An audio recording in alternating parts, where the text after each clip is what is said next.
So I think I'm going to have a couple different topics, maybe two or three that I'll talk about in this video. First off, the solo DM experience that I kind of discussed, solo slash podcast slash audiobook. I'm going to be putting some alternate images I generated of my three characters, Stilton, Bertram, and Tabitha, as I talk about it. I listened again to the Solo DM Phandelver stuff and paid more attention this time. I admit the first time I listened to it, my mind kind of wandered sometimes because I was looking at other things on my phone.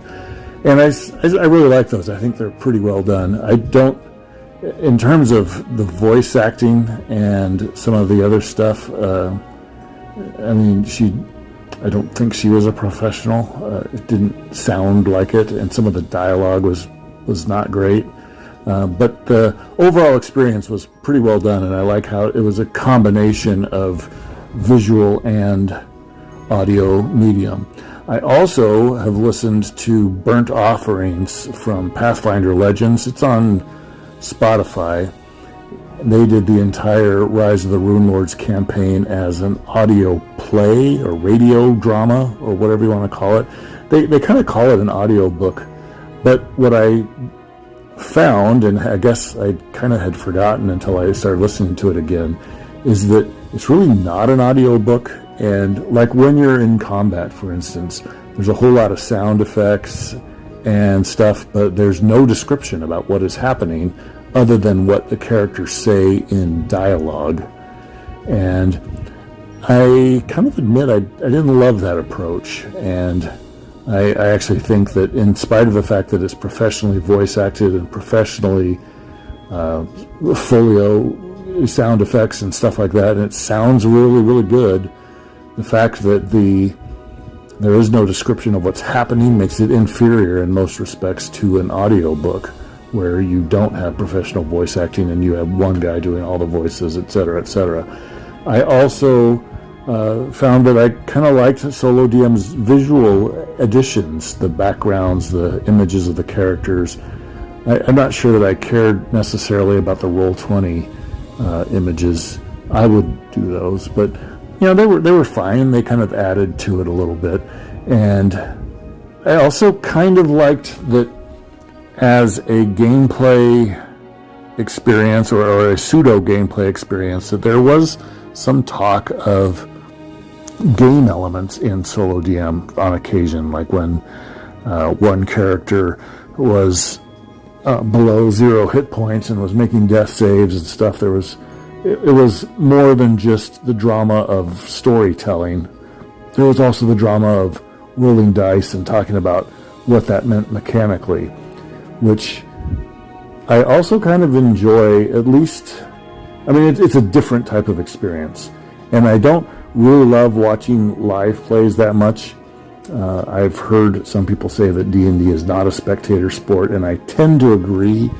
I think even Critical Role, where they are professional actors and are really good at it, is hard to watch. Anybody else is kind of like, they're just takes so long to accomplish anything that I can't imagine how people are entertained watching it. So I'm thinking about how to do whatever I end up doing, assuming that I don't lose interest before I get there. But I really do think I'm going to do this. It will be more like an audio book, but less like the radio drama. It will have some gamist elements. It will be more like the Solo DM style of presentation, I think, except I won't be focusing as much on trying to do voices and accents, and I will be a little more focused on trying to add descriptive elements like an author would. Now, that said, I'm not going to be pre-writing any drafts or even probably any outlines. I think part of the experience is the extemporaneous nature of gaming, is I want to try and see if I can replicate that by myself, where stuff happens somewhat on the fly, and it's kind of improvisational, assisted by rolls of the dice.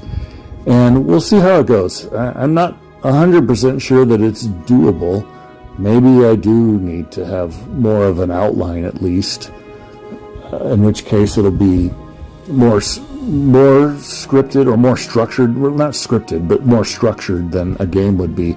But I kind of want to make it more like a game, where it's more improvisational and kind of happens as you're doing it, rather than because I already planned ahead of time this is what was going to happen.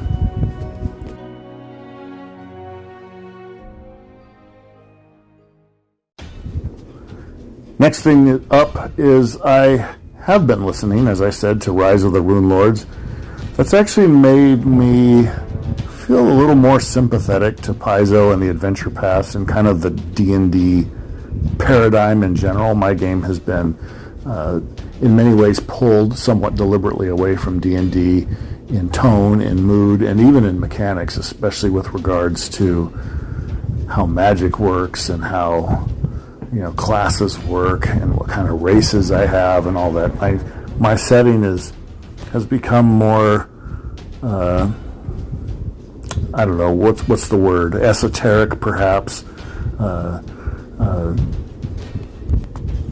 Idiosyncratic, I guess, maybe. Eccentric, iconoclast. It's definitely more personal rather than D&D-like. But I'm finding myself, as I've kind of going through watching lots of D&D YouTube channels and even kind of going through some of this Adventure Path material, I'm finding myself feeling a little bit more sympathetic to D&D than is normally my want to do. So I'm kind of wondering, I don't know, I may have some more D&D spin-off projects, either on my blog or here on my YouTube channel or just in my hobby activity in general. For a while, I was trying to kind of go through the adventure paths and figure out ways to adapt them to the way that I play, and that kind of is how Cult of Undeath started, and it is now migrated very far from that, but there are still some elements that were either inspired by the Carry On Crown adventure path, or even some minor elements were even borrowed directly from it, such as kind of the opening, how it starts. That kind of opening scenario is still borrowed directly from Carry On Crown. So we'll see how it goes. I will probably be reading some more of the adventure paths again, or rereading, as the case may be in some cases, like with Rise of the Runelords. And we'll see what I do. I'm also really hoping to try and find a local group, but I'm also trying to, once I get my computer set up, do a remote group with the people I was playing with, my son, my daughter, my son-in-law, my daughter-in-law. Scheduling might make that tricky, but we'll see how it goes. And if not, I can probably find some other people to play with remotely as well. It's ironic that I haven't made an effort in some time, with the exception of this gaming with my kids and their spouses. I haven't made an effort to do any real gaming in quite a while, since my old group kind of broke up. 2016. It's been quite a while, and then COVID happened, and then I was playing with my kids for a little bit, and then I relocated. So a lot of things have happened. It's been spread out, but it's been quite a while since I've had really regular games in person or online, either one, and I'd kind of like to get that going again. And I haven't been super motivated because the whole process of vetting new players that you don't know is challenging. Even if you try and recruit friends who are non-gamers, where you kind of already know them because they're your friends, it doesn't mean that their gaming tastes are going to align with yours. And finding a group that is worth spending the time with can be kind of daunting, especially when you've recently relocated hundreds of miles away from where you were living. So we'll see if anything happens there. I'm a little bit motivated possibly to play something that's a little more standard and a little bit less eccentric and idiosyncratic and personal to me. Although I do still want to continue development on Dark Fantasy X, of course, and I have no interest in not doing that. But I've kind of wondered about the other fantasy setting that I thought of, which I haven't developed yet, which is Elemental Fantasy X, which in some ways would be more D&D-like, although it would still be somewhat idiosyncratic. This one is, at a very high level, it's kind of a combination of Heroes of Might and Magic 3 and Eberron as, in terms of the setting, in terms of tone and theme. And of course, when all is said and done, it won't look a lot like either of those two elements, but those will be kind of the initial raw ingredients that I start with, and then we'll see where it goes from there. That would have some different races, some more elemental races. Heroes of Might and Magic 3 had, genies and Ifrit and various elementals of different kinds, and elves and dwarves, and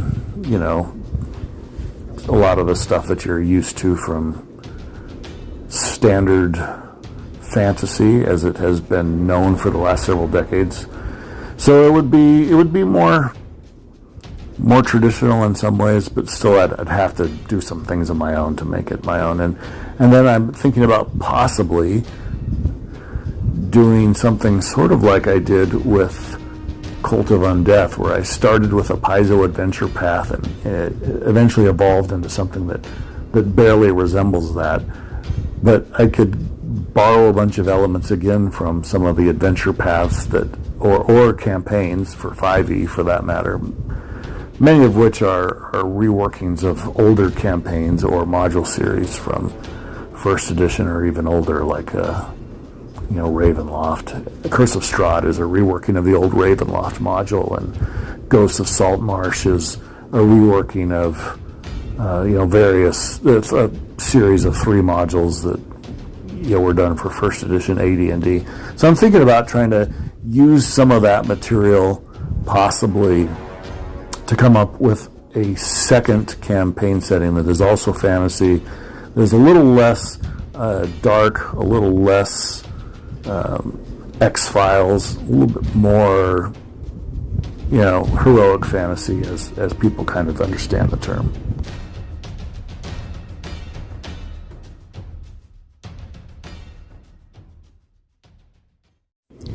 And finally, just as kind of a little coda, I did, as I mentioned, relocate recently. It's been really challenging because we've had a lot of our stuff which didn't fit, obviously, and our movers weren't really very good. Our garage has been stuffed full of stuff, and it was really hard to get at some of our things. They were not accessible without moving a ton of furniture out of the way, which was just kind of stacked up in the way, and we kind of finally did that this weekend. So my computer will be available again, my personal computer, which has been in a box in the garage, which was inaccessible. My art supplies and stuff, I'm kind of starting to finally find all of my things that I spend my free time on, which means there will be some updates to the game that I've been waiting to make when my computer's here, and my source files that are on my hard drive are available once again. I've got a new version of the setting map to draw. I'm also going to, I've kind of been reluctant to do this, but I kind of want to, so I think that I will. I might add some expansion areas to the setting. I've called it the 3 realms, and I focus specifically on these 3 different areas. But there are 2 other areas that I'm kind of interested in adding. One of them is Hyperborea, kind of a frozen land to the north. One of them is Nizrek, which is what remains of Atlantis, and it will kind of be this tropical island with a focus on undead and pseudo-Egyptian mysticism and all kinds of other weird things that, have to do with sinking of Atlantis in the first place. So those are going to be two new areas. There are plenty of other areas that I've called out in my setting development with never having had the intention of actually developing them before. But I don't think that I would get to any of them or really have any interest in any of them in ever, probably, but certainly not in the short term. But these other two, on the other hand, they were always kind of on the periphery of did I want to do something with them or not. So I'm probably going to add those. That also means starting out with some sketchy maps and kind of coming up with some very draft versions of what those regions would be like. And then finally, I've again kind of been waiting for the access to my computer again, where this would be a lot easier, but I'm going to also really try to advance rapidly the Cult of Undeath 5x5 that has not had a lot of development. I haven't really done any 5x5 development in a long time. I've just been tinkering with Shadows over Garenport details that didn't really need to be done. So, although not that I happen to enjoy doing them, but I do want to kind of advance to the Cult of Undeath and Mind Wizards of the Demon Wastes, and then I'm going to add at least 2 additional campaigns or seasons or whatever you want to call them exactly. And I will continue, if this solo DM thing actually works out as an avenue to tell these stories, I might do that. Otherwise, I'm going to kind of really buckle down and try to write them as just regular stories. So that's kind of my hobby endeavors in a nutshell. What's coming? Preview of coming attractions. I'm looking forward to it, and I know I don't have a lot of viewers, and this is kind of just, I do this for my own benefit, not for anybody else, but anybody else who does find this stuff interesting, that's what's coming.